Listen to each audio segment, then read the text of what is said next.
بسم اللہ الرحمن الرحیم۔ آج کا جو ہمارا ٹاپک ہے وہ ہے پولیٹیکل سائنس کا جان لاک کے اوپر۔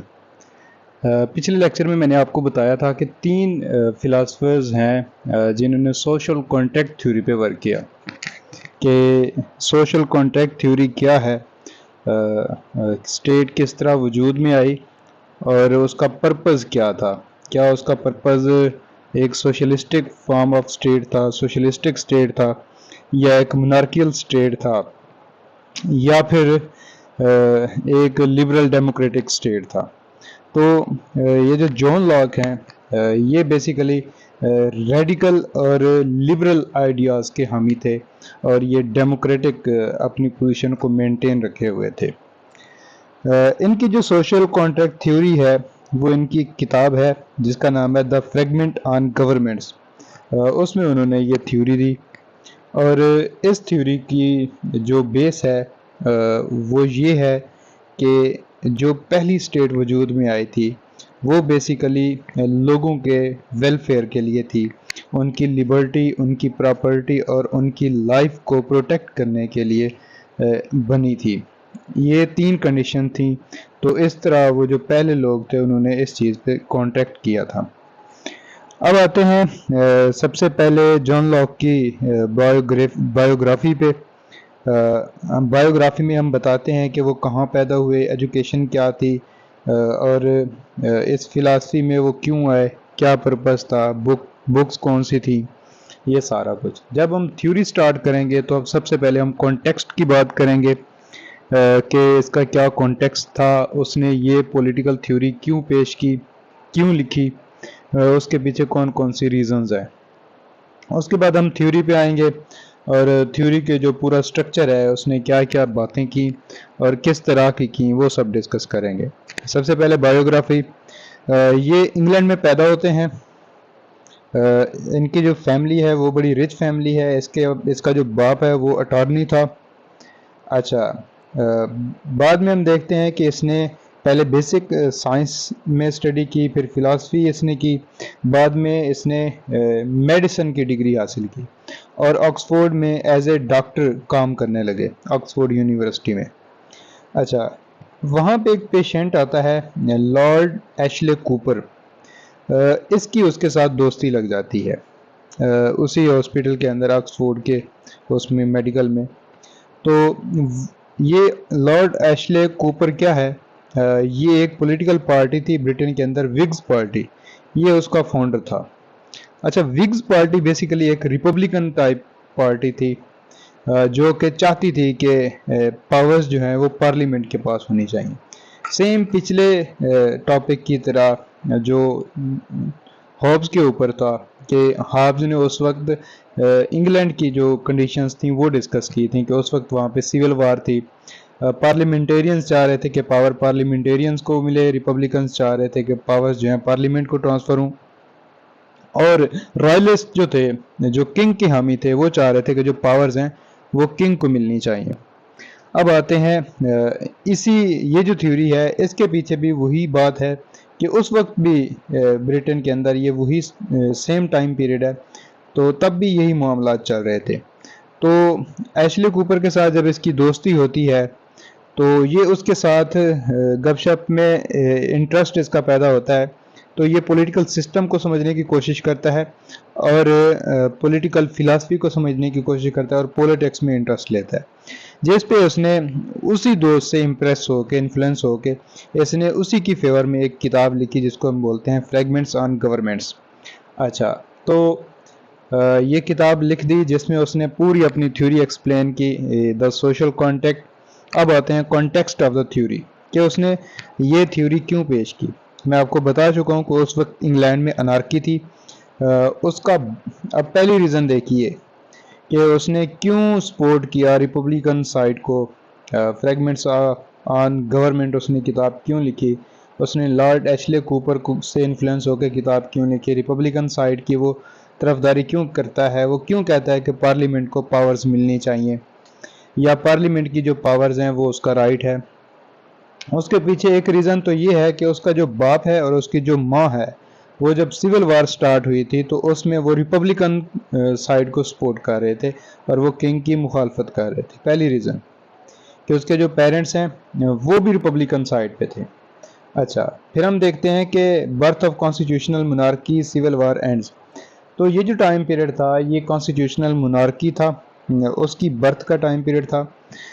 پھر ہم دیکھتے ہیں کہ سول وار جو ہے وہ ایٹ لاسٹ اینڈ ہو جاتی ہے, اور جو پارلیمنٹ ہے اس کو پاورز مل جاتی ہیں, اور جو کنگز کی پاور ہیں وہ لمیٹڈ ہو جاتی ہیں. اچھا پہلی ریزن یہ بتا دی میں نے. دوسری ریزن یہ ہے کہ he was doctor so rational. وہ ڈاکٹر تھا تو ہر چیز کو سمجھداری کے ساتھ دیکھ رہا تھا, تو اس کے مطابق بھی یہ تھا کہ انگلینڈ کے اندر جو پیس ہے, جو اصل رائٹس ہیں لوگوں کے یا لوگوں کا جو ویلفیئر ہے, وہ ایک اسٹرانگ پارلیمنٹ میں ہے نہ کہ اسٹرانگ منارک میں. اچھا دو ریزن میں نے بتا دی, دو کانٹیکسٹ بتا دیے کہ اس نے تھیوری کیوں دی. His parents and friends were republicans. اس کا جو دوست ہے لارڈ ایشلے کوپر اور اس کے والدین جو پیرنٹس تھے وہ دونوں ریپبلکنز تھے, یہ بھی ایک ریزن ہے. So he produced his social contract theory to justify the powers of parliament and to reject Hobbes theory. Hobbes نے جو تھیوری دی اس نے کہا کہ جو کنگ ہے اصل میں وہ حقدار ہے پاورز کا, سوورینٹی کا. کنگ ہی سوورن ہے, تو وہ اس کا جو ایگریمنٹ ہے irrevocable ہے. تو اب لوگ پاورز ڈیمانڈ نہیں کر سکتے کیونکہ لوگوں نے خود ہی جو فرسٹ اسٹیٹ بنی تھی اس میں لوگوں نے خود ہی اپنی پاورز جو ہیں وہ سرنڈر کر دی تھی ٹو دا کنگ. اچھا آگے دیکھتے ہیں ذرا ہم تھیوری کیا ہے اب اس کی. ہم نے پہلے سوشل اس کا کانٹیکسٹ بتا دیا, اب ہم تھیوری کی طرف آتے ہیں. اس کو سارا غور سے دیکھیے گا کہ اس کی تھیوری کیا ہے.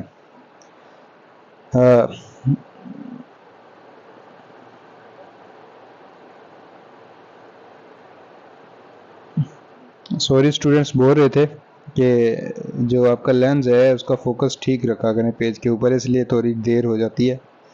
تھیوری کی بات کریں گے اگر ہم, تو ہم دیکھتے ہیں کہ اس نے سب سے پہلے وہی ہوبز کی طرح ہیومن نیچر کو ڈسکس کیا. ہوبز کی جو ہیومن نیچر تھی اس نے کہا کہ یہ جو انسان ہے یہ بڑا مٹیریلسٹک ہے, یہ گریڈی ہے, ٹھیک ہے نا. اس کی تمام جو خصوصیات ہیں اس نے نیگیٹو بتائیں. اس کی مخالفت کرتے ہوئے یہاں پہ جو جان لاک ہیں یہ کیا کہتے ہیں, یہ کہتے ہیں کہ انسان کی جو نیچر ہے وہ بڑے گڈ ہے, اس کا بیہیویئر اچھا ہے, وہ پازیٹیو ہے, وہ پیسفل ہے, وہ کیئرنگ ہے, وہ لونگ ہے, ٹھیک ہے نا. ہر طرح سے وہ اچھا انسان ہے, بائی نیچر بھی وہ اچھا ہے, کوآپریٹو بھی ہے. Exactly opposite to Hobbes. Hobbes نے جتنی بھی بیڈ کریکٹرسٹکس بتائی تھیں اس نے اس کا الٹ کر کے کہا کہ انسان کی ساری کریکٹرسٹکس جو ہیں وہ بہت اچھی ہیں. اسٹیٹ آف نیچر کی بات کرتے ہیں. یہاں پہ یہ پھر مخالفت کرتا ہے ہوبز کی. ہوبز کہتا ہے کہ وہ جو ٹائم پیریڈ تھا وہ پری سوشل تھا اور پری پولیٹیکل تھا. مطلب نہ تو سوسائٹی میں سوشلزم کے ایک کنسیپٹ تھا کہ مل جل کے رہنا ہے, ایک دوسرے کے ساتھ تعاون کرنا ہے, نہ تو یہ کنسیپٹ تھا کوآپریشن والا, سوسائٹی والا, اور نہ ہی پولیٹیکل آرگنائزیشن تھی جیسے کہ ایک اسٹیٹ ہوتی ہے, ایک گورنمنٹ ہوتی ہے. یہ سارا کچھ نہیں تھا. تو یہاں پہ یہ اس کے برعکس کہتا ہے ہاں یہاں پہ پولیٹیکل سسٹم نہیں تھا, یہ پری پولیٹیکل کنڈیشن تھی, لیکن یہ جو سوسائٹی تھی یہ آرگنائزڈ سوسائٹی تھی. ان میں جو سوشلسٹک اسپیکٹس ہوتے ہیں, کوآپریشن ہونا, ایک مل جل کے ایک ساتھ رہنا, کلیکٹیویزم کا جو کنسیپٹ ہے, ٹھیک ہے نا, ایک دوسرے کی خوشحالی کے لیے, ایک دوسرے کی بھلائی کے لیے کام کرنا, وہ سارے کنسیپٹ سوسائٹی کے اندر موجود تھے. دیکھیں ذرا, لائف واز پیسفل, بات ہوگی ہوئی, ہیپی تھی, سیٹسفائیڈ تھی, everything was good, life was certain, not politically organized. یہاں پہ وہ کہتا ہے کہ سوسائٹی پولیٹیکلی آرگنائزڈ نہیں تھی, it was pre political situation. یہ پری پولیٹیکل سچویشن تھی. No law, no government, no political institution. کہ اس وقت جو فرسٹ اسٹیٹ آف نیچر تھی اس میں کوئی گورنمنٹ نہیں تھی, کوئی پولیٹیکل انسٹیٹیوشن نہیں تھے, کوئی لا نہیں تھے, لیکن جو سوسائٹی تھی وہ آرگنائز تھی. Society had standards what are good and bad. مطلب ان کو پتہ تھا کہ اچھا کیا ہے اور برا کیا ہے. تو یہاں پہ ہم کہہ سکتے ہیں the society was pre political and socially organized. اچھا آگے اس کو دیکھتے ہیں. They do good with each other, وہ ایک دوسرے کے ساتھ بہتری کرتے تھے، اچھا کرتے تھے، ایک دوسرے کا اچھا سوچتے تھے. So it was a pre political but not pre social. Sorry یہ ٹھیک لکھا میں نے، لیکن یہ پری سوشل نہیں تھی بلکہ یہ سوشل تھی. یس، کہ پری پولیٹیکل تھی، کہ پولیٹیکل سسٹم جو ہوتا ہے اس سے پہلے والی جو کنڈیشن ہوتی ہے یہ وہ کنڈیشن تھی، لیکن یہاں پہ جو سوسائٹی تھی وہ سوشل تھی، پری سوشل نہیں تھی. وین پاپولیشن گریو، وہ کہتا ہے کہ جب پاپولیشن بڑھتی ہے people develop disputes mainly over property, کہ لوگوں کے آپس میں ڈسپیوٹس بڑھ جاتے ہیں، خاص طور پہ مٹیریلسٹک تھنگس کے اوپر، پراپرٹی کے اوپر، ملکیت کے اوپر. مور پیپل جو ہے وہ کہتا ہے کہ اگر زیادہ لوگ ہوں گے تو ان کے لیے ہمیں فوڈ کی جو نیڈ ہے وہ زیادہ چاہیے ہے، ہمیں پراپرٹی زیادہ درکار ہے اس کے لیے. اینڈ مور ریسورسز، جتنے بھی ریسورسز ہیں نیڈز کے لیے، ہیومن نیڈز کے لیے، تو وہ بھی ہمیں درکار ہوں گے بہت زیادہ. اگر آبادی بڑھ رہی ہے تو اگر زیادہ لوگ ہیں تو یہ ساری چیزیں زیادہ چاہیے. فرض کرو ایک سٹی اسٹیٹ کے اندر، ایک چھوٹی سی سوسائٹی کے اندر 20 لوگ 20 بوریاں گندم کھا جاتے ہیں تو وہاں پہ 100 بندے ہو جاتے ہیں. تو گندم تو وہی جو سوسائٹی ہے وہ 20 بوریاں پیدا کر رہی ہے، تو وہ جو ڈیمانڈ ہے وہ بڑھ گئی، تو وہ جو کھپت ہے اس کی وجہ سے ڈسپیوٹ سٹارٹ ہوتے ہیں. اچھا، تو یہاں پہ کیا ہوتا ہے، انٹرا فیملی کانفلکٹ سٹارٹ ہوتے ہیں. There was no authority to resolve the conflicts. ان کانفلکٹس جو تھے ان کو ڈیزالو کرنے کے لیے کوئی اتھارٹی نہیں تھی. So people gathered at a place and spoke contract. وہ کہتا ہے سو لوگ جو ہیں ایک جگہ پہ اکٹھے ہوتے ہیں اور وہ کانٹریکٹ سائن کرتے ہیں. لیٹس سی کہ یہ کانٹریکٹ کیا ہے. وہ کہتا ہے کہ یہاں پہ 2 کانٹریکٹ سپوک کیے جاتے ہیں، اسپوکن ہوتے ہیں، بولے جاتے ہیں. کیوں 2 ہیں یہ آگے آپ کو پتہ چلے گا کیسے ہے. تو وہ پہلا جو کانٹریکٹ ہے اس کو ذرا دیکھیے. People gathered at a place and said, لوگ ایک جگہ اکٹھے ہوتے ہیں اور کہتے ہیں I surrender my rights to the community as a whole on the condition that you do the same. کہ ہر شخص یہ کہتا ہے کہ میں اپنے سارے رائٹس سرنڈر کرتا ہوں کمیونٹی کو، جس طرح کہ سب لوگ اپنے رائٹ سرنڈر کر رہے ہیں. کیسے کہ جیسا تم لوگ کرو گے ویسا میں کروں گا. سب لوگوں نے یہی کہا. تو اس کو دوسرے لفظوں میں اس طرح بھی کہہ سکتے ہیں we chose each one of us as part of the community as a whole, کہ ہم سب ایک دوسرے کو چوز کرتے ہیں کمیونٹی کا حصہ کے طور پہ. آگے دیکھتے ہیں ذرا. So everybody surrendered all their rights to everybody, کہ ہر شخص نے اپنے جو رائٹس ہیں، سوری یہاں پہ نظر نہیں آ رہا، میں تھوڑا آگے کر رہا ہوں تاکہ آپ لوگوں کو صحیح طریقے سے دکھ سکے.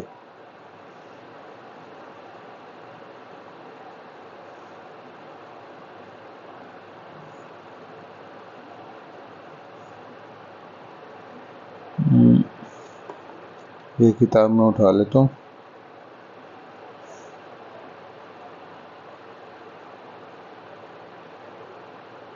یس، تو اب سارا نظر آ رہا ہے. آگے دیکھتے ہیں. So everybody surrendered all their rights to everybody, کہ ہر شخص نے اپنے رائٹس ہر شخص کو گیو اپ کر دیے ایز اے ہول.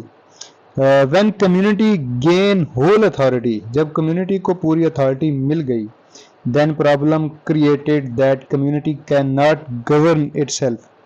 تو پھر ایک پرابلم کریٹ ہوتی ہے کہ یہ جو کمیونٹی بذات خود ہے یہ خود کو کیسے گورن کر سکتی ہے.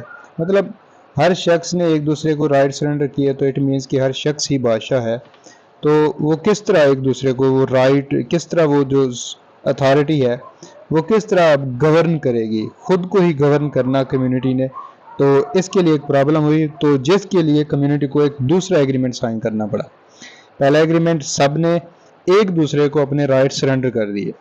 اچھا، دوسرا کانٹریکٹ یہ کہ کمیونٹی اب کیا کرے گی، کمیونٹی نے گورن تو کرنا ہے، ایک جو اتھارٹی بننی ہے وہ تو بنانا انہوں نے. تو آگے دیکھتے ہیں کہ second contact was between community and its chosen ریپریزنٹیٹیوز.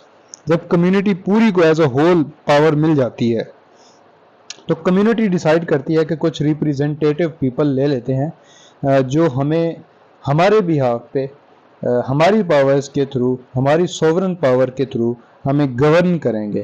لیکن وہ جو گورن کریں گے وہ کنڈیشنل ہوگا. کیسے کنڈیشنل ہوگا یہ ذرا دیکھتے ہیں. They said we will work on your behalf and will govern. یہ جو ریپریزنٹیٹیو پیپل ہیں وہ اب کہہ رہے ہیں کہ ہم جو ہے ورک کریں گے آپ کے behalf per and will govern, اور آپ کو ہی ہم گورن کریں گے.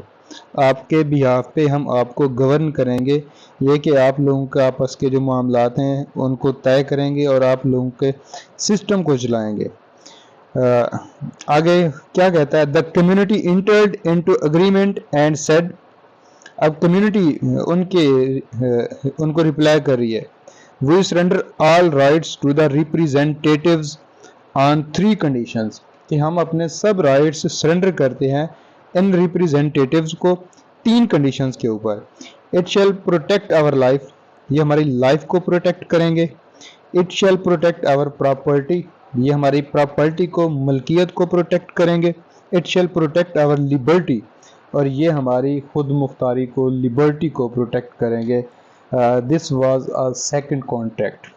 یہاں پہ دوبارہ بتاتا چلوں، جو سیکنڈ کانٹریکٹ ہوتا ہے یہ بیسیکلی گورنمنٹل کانٹریکٹ ہے، کہ ہم کسی کو اپنے اوپر حکمران مقرر کر رہے ہیں، لیکن وہ حکمران مونارکیل نہیں ہے، ریپریزنٹیٹیو ہے. اور وہ ریپریزنٹیشن جو ہے ان کو 3 کنڈیشنز کے اوپر ملتی ہے. وہ 3 کنڈیشن یہ ہے کہ وہ ہماری لائف، ہماری پراپرٹی اور ہماری لبرٹی کو پروٹیکٹ کرے گا.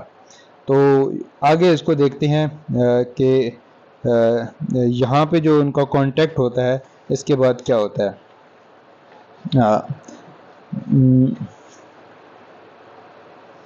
یہ سیکنڈ کانٹریکٹ تھا، اس کے نتیجے میں اسٹیٹ بن جاتی ہے.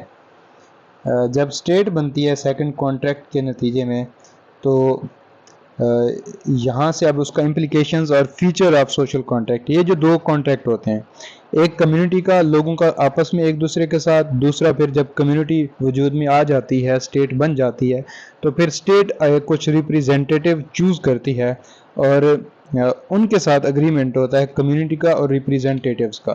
تو کمیونٹی وہاں پہ کہتی ہے کہ ہم اپنے رائٹ سرنڈر کرتے ہیں ان 3 کنڈیشنز کے اوپر. آپ ہماری لبرٹی کو، آپ ہماری پراپرٹی کو، اور آپ ہماری لائف کو پروٹیکٹ کریں گے.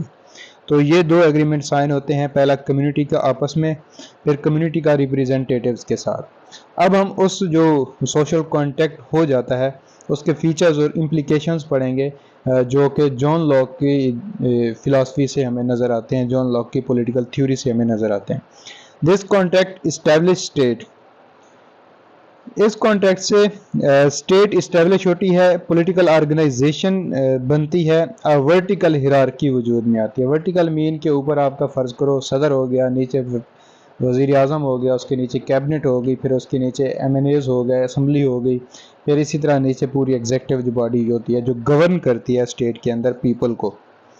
تو اس طرح وہ وجود میں آتی ہے. اتھارٹی گیون ٹو کمیونٹی، جو اتھارٹی ہے وہ کمیونٹی کو دی جاتی ہے اور ریپریزنٹیٹیوز کو دی جاتی ہے. Every body was not equal in terms of powers, کیونکہ یہاں پہ جو ریپریزنٹیٹیوز ہیں ان کو پاور زیادہ ملی ہوئی ہیں، اور جو کمیونٹی کی پاورز ہیں ایز اے ہول وہ عام آدمی کی سی ہیں، ان کو خاص پاورز نہیں دی گئی. اچھا، لیکن کمیونٹی احتساب کر سکتی ہے اگر وہ 3 کنڈیشن ریپریزنٹیٹیوز فلفل نہیں کرتے تو ان کو ہٹایا بھی جا سکتا ہے. آگے آتے ہیں community as a whole. Every body was not equal in terms of powers. Community as a whole is sovereign and there is check on sovereign. In modern times it is called popular sovereignty. مطلب جو sovereignty ہے belongs to people ہے، لوگوں کی sovereignty ہے، کہ جو people ہیں وہ sovereign ہے، community sovereign ہے، جو representative ہیں وہ sovereign نہیں ہے. لیکن جو sovereign ہیں ان پہ، جو representative ہیں ان پہ چیک رکھا گیا ہے، ان کو کنٹرول کیا جا سکتا ہے، کیونکہ ان کو جو اتھارٹی دی گئی وہ کنڈیشنل اتھارٹی ہے. اب آگے آتے ہیں. This contract is artificial man made, کہ یہ جو کانٹریکٹ تھا یہ نیچرل نہیں ہے، یہ آرٹیفیشل ہے، جس کے وجود میں جس کے بعد اسٹیٹ کا وجود آتا ہے اور گورنمنٹ کا آتا ہے۔ آگے دیکھتے ہیں state came into being through first contract, جو پہلا کانٹریکٹ ہوتا ہے کمیونٹی کا آپس میں، لوگوں کا آپس میں، تو اس کے نتیجے میں اسٹیٹ وجود میں آتی ہے۔ کیوں؟ کیونکہ each person surrender his rights to community, مطلب یہ کہ ہر شخص اپنے جو رائٹس ہیں وہ کمیونٹی کو سرنڈر کر دیتا ہے۔ سیکنڈ کانٹریکٹ جو ہوتا ہے lead to establishment of government, جو سیکنڈ کانٹریکٹ ہے اس سے گورنمنٹ وجود میں آتی ہے۔ اٹ از سوشل سوری، یہاں پہ سیکنڈ کانٹریکٹ کے بعد نظر نہیں آ رہا، تو معذرت کے ساتھ تھوڑا ٹائم لگے گا تاکہ یہ لینس میں فوکس ہو جائے، تو یہاں پہ ہو گیا۔ This contract is artificial man made, state came into being through first contract because each person surrendered his rights to community۔ پھر ہم دیکھتے ہیں کہ second contract led to establishment of government، جو second contract ہے وہ government اس سے establish ہوتی ہے۔ it is social and جو first وہ کہتا ہے contract ہے وہ social ہے، اور جو second contract ہے وہ governmental contract ہے۔ this was a democratic government، وہ کہتا ہے اس کے نتیجے میں جو گورنمنٹ بنتی ہے وہ ڈیموکریٹک گورنمنٹ ہے، جمہوری گورنمنٹ ہے، کیونکہ اس میں 3 کنڈیشن ہے، ٹھیک ہے نا، اس میں 3 کنڈیشن ہے، تو مطلب یہ کہ majority of the people will choose them because they are representatives not authoritarian, not from monarch. اچھا، اس میں 3 کنڈیشن ہے ہم نے دیکھی، لبرٹی ہے، اس میں پراپرٹی ہے، اور اس میں لائف ہے۔ ان کو پروٹیکشن ملے گی تو وہ ریپریزینٹیٹیو گورن کریں گے کمیونٹی کو، ورنہ نہیں کریں گے۔ اچھا، یہ جو کانٹریکٹ تھا یہ بائی لیٹرل کانٹریکٹ تھا، دونوں طرف سے کیا گیا کانٹریکٹ تھا۔ یہ ریووکیبل کانٹریکٹ ہے، اگر وہ کنڈیشنز کو فلفل نہیں کریں گے تو ان کو ہٹایا بھی جا سکتا ہے۔ If not fulfil people demands, this was social contract theory, تو وہ کہتا ہے کہ یہ جو ایگریمنٹ تھا، یہ جو کانٹریکٹ تھا، اس کو ہم سوشل کانٹریکٹ تھیوری کہتے ہیں۔ People are the end, state is means, یہاں پہ جو لوگ ہیں وہ ساورن ہیں، اور جو اسٹیٹ ہے وہ ان کے لیے کام کرتی ہے۔ تو لاک کو اس تھیوری کی وجہ سے father of modern liberal democracy بھی کہا جاتا ہے۔ دوبارہ ریپیٹ کر دوں، لاک کو، جان لاک کو اس سوشل کانٹریکٹ کی وجہ سے، اس ورک کی وجہ سے father of the modern liberal democracy کہا جاتا ہے۔ اب ہم آتے ہیں ریکمینڈڈ بکس میں سے لی گئی کوٹیشنز کے اوپر، تاکہ آپ لوگوں کو کوئی بکس نہ پڑھنی پڑیں، آپ جسٹ یہی لیکچر لیں، اس کو ریڈ آؤٹ کریں اور اسی کو سمجھیں اور یہی پیپر میں لکھ دیں، اور جو مختلف بکس ریکمینڈڈ بکس کی کوٹیشنز ہیں جسٹ وہی آپ پریپیئر کریں اور ایگزامینیشن ہال میں جا کے پیپر دیں اور اچھے نمبر لے سکیں، اور پیپر اٹیمپٹ آؤٹ کرنے کے بعد آپ لوگ مجھے دعا دے سکیں۔ تو مذاق کر رہا ہوں، نہیں مذاق بھی نہیں کر رہا، آپ لوگوں کی مجھے دعا چاہیے۔ بک ریفرنسز کی بات کرتے ہیں۔ سب سے پہلے جوڈ ہارمن کی بک ہے political thought from Plato to present, اس بک کا نام ہے، یہاں پہ لکھا ہوا نہیں ہے، میں آپ کو دوبارہ ریپیٹ کرتا ہوں، بک کا نام ہے political thought from Plato to present. Judd Harmon کی بک ہے، یہ ایک انڈین آتھر ہیں۔ ان کے اس ٹاپک میں، جان لاک کے ٹاپک میں میں نے کوٹیشن نکالی، the heart of Locke's political philosophy political theory is found in second treatise. وہ کہتا ہے ان کا جو دوسرا ورک تھا، ٹریٹائز تھا سیکنڈ، اس میں اس کی مین پولیٹیکل جو تھیوری ہے اس کا ہارٹ ہے، مطلب جو سیکنڈ اس کا ٹریٹائز ہے وہ امپورٹنٹ ہے۔ دوسری کوٹیشن وہی جوڈ ہارمن کی book political thought from Plato to present, the state of nature has 2 characteristics، the first one is state of perfect freedom and the second one is state of equality۔ یہ check کریں، یہاں پہ state of nature کی بات ہو رہی ہے، جو جان لاک نے اسٹیٹ آف نیچر بتائی، بیان کی، وہ کہتا ہے اس کی 2 کریکٹرسٹکس تھیں، ایک اسٹیٹ آف پرفیکٹ فریڈم، کہ ہر شخص کو فریڈم تھی، پرفیکٹ فریڈم ٹرم یوز کر رہا ہے، جو اس کو غور سے دیکھیں، perfect freedom, and the second is the state of equality, کہ every man is equal in laws of nature. یہ بھی جوڈ ہارمن صاحب کی کوٹیشن ہے۔ اب جان لاک کی اپنی کوٹیشن ہے، یہ ذرا دیکھیے، state of nature has a law of nature to govern it, مطلب کہ یہ جو سٹیٹ آف نیچر اس نے بیان کی ہے وہ لا آف نیچر ہے، اس سے ہٹ کے کوئی بھی نہیں ہے ٹو گورن اٹ۔ اچھا، نیچرل لاز کا ہمیں پتہ ہے کہ کون سے ہیں، موریلٹیز کی بات ہو رہی ہے یہاں پہ، اخلاقیات کی بات ہو رہی ہے، نیچرل لاز میں وہی آتے ہیں۔ State of nature has a law of nature to govern it, John Locke لکھتے ہیں۔ جوڈ ہارمن کی ایک اور کوٹیشن آ گئی، men are governed in their natural state by natural laws. یہ جوڈ ہارمن پھر ایکسپلین کرتے ہیں جان لاک کی اسٹیٹ آف نیچر کو، نیچر آف اسٹیٹ کو۔ وہ کہتے ہیں کہ men are governed in their natural state by natural laws. یہاں پہ اگلی ہے اسلم چودھری صاحب کی، ان کے بک کا نام ہے سیجز آف ایجز۔ یہاں پہ بک میں نے نہیں لکھی لیکن آپ لوگ یاد کر لیں، بک کا نام ہے سیجز آف ایجز، کیونکہ یہ 2-3 بکس ہی ہیں جو کہ ریکمینڈڈ بکس ہیں پولیٹیکل سائنس میں، پولیٹیکل فلاسفرز کے حوالے سے، تو اس لیے میں آپ کو بتا رہا ہوں۔ اسلم چودھری صاحب کی بک سیجز آف ایجز یہ لے لیں، اور جوڈ ہارمن صاحب کی بک لے لیں، تو آئی تھنک یہ دونوں ریکمینڈڈ بکس ہیں اور آپ کو یہ فائدہ دیں گے۔ اچھا آگے دیکھتے ہیں، اسلم چودھری صاحب کہتے ہیں improvement over the natural state میں result from organization of civil society.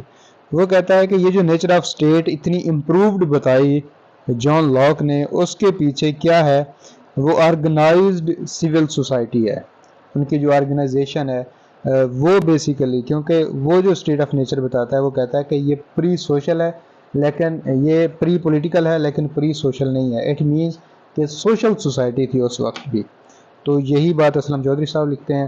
پھر اگلی ان کی کوٹیشن ہے، the right of members of society to choose and remove their agents assumes that sovereignty rests with people۔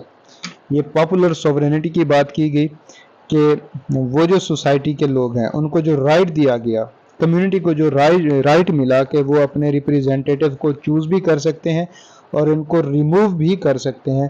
کیسے ریموو کر سکتے ہیں؟ اگر وہ آپ کی کنڈیشنز کو فلفل نہیں کرتے تو پھر کیا ہوگا؟ سوری، یہ اب کلیئر ہو رہا ہے۔ Right of members of society to choose and remove their agents assumes that sovereignty rests with people۔ Aslam Chaudhry sahab. اچھا، جان لاک کی اپنی کوٹیشن آ گئی سامنے اب ایک، functions of the government as well as its powers are limited۔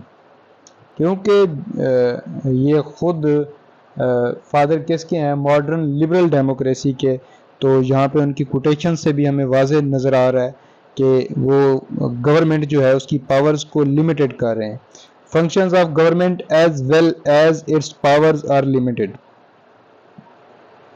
yes، اب Jude Harman صاحب کی کوٹیشن ہے next, both states and church concerned with morality and the good life۔ it means کہ دونوں جو ہے یہ concerned ہے with natural laws، morality جو ہے and good life وہی natural laws کی بات ہو رہی ہے۔